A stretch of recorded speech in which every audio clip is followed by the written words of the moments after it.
Hello and welcome. This is James Blanchard Cisneros at your service. Today I will be reading the August 20th post and making a couple comments in it, and I trust that it will assist both of us on our journeys. Here we go. Consider releasing the pre-programmed concept of negativity, for there is truly no such thing. When you choose to define something as negative, that simply gives it an illusionary power over you. The more power you give it, the more real you believe it to be. The more real you believe it to be, the more it becomes a greater part of your life. The greater part of your life it becomes, the more you unconsciously relate to it as being a part of you. The more you unconsciously relate to it as being a part of you, the more you start defending it and its thought system as real, as a true and important part of your life. The more time and energy you put towards its defense, the more you will think of it as worth defending. The illusion has no power unless you place your focus on it and charge it with your time and energy. It is the value that you place on something that gives it power, not that something by itself.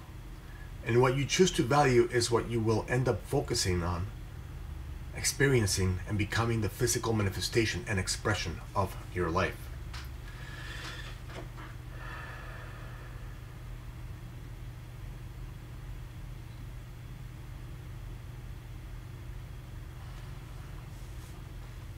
There is truth, and apart from that, there is illusion. Our truth is wholly loving, compassionate, forgiving. This is our truth. This is our base.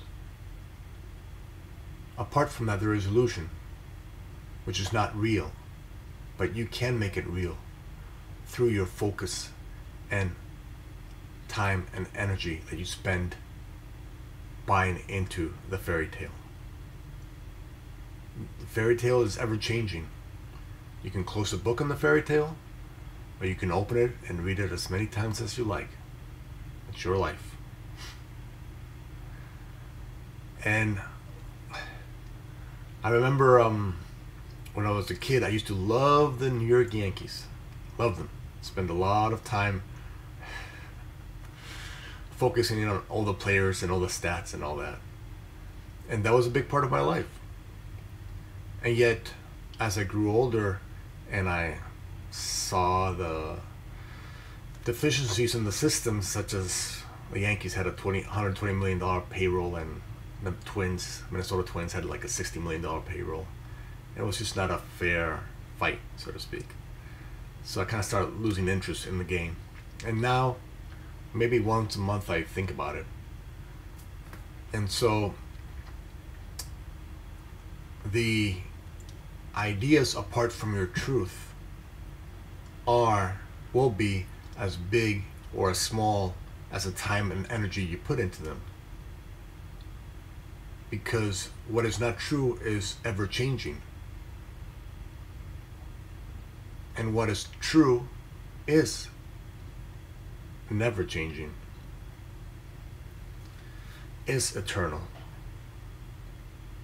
And so, let's say when you hold the grudge, it is not what the person did to us that is really fueling our holding on to this grudge. It is the time, energy, and focus that we put on those thoughts that fuel them. We can go ahead and close the book on that grudge by simply choosing to forgive instead every time we think of that event.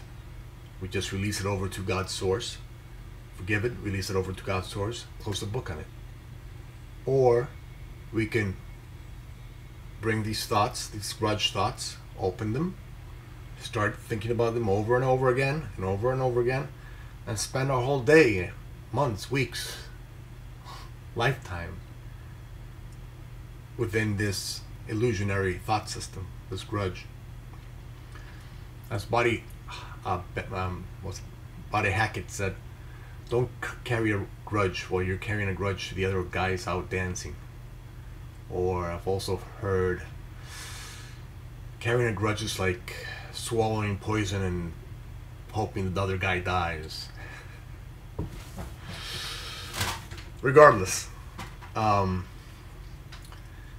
The idea is that illusions are ever changing. They can be nothing, because this is what they truly are, or you can make them something in the illusionary world. In the part of your life that is illusionary, you can put whatever you want in them, read whatever fairy tale you want. But it is you, it is I, who fuel those illusions. Illusions are nothing. Only us, only we can make them into something. And so, if we hold a grudge, instead of fueling that grudge by keeping on focus and that time and energy in it, let us just practice forgiving it. Every time we think of it, forgive it. Offer it to God's source. Give it to Him, her, it. And visualize it dissolving in its light. Every time you think about it, just keep on giving it. Give it. You don't need it. You don't want it. You really don't want it. You only want to realize your truth and be an example of your truth. You only want to offer your truth, your compassion, your love, your forgiveness, your kindness, your generosity. That's what you came here to offer the world. Your passion, your joy. That is what you came here for.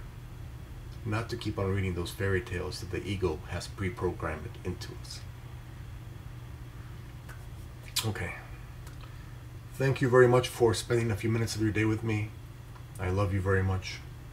If you would be so kind to comment or like the video, it assists with the listing of it. Thank you for that. Again, I love you, and God willing, we will see each other tomorrow. Peace.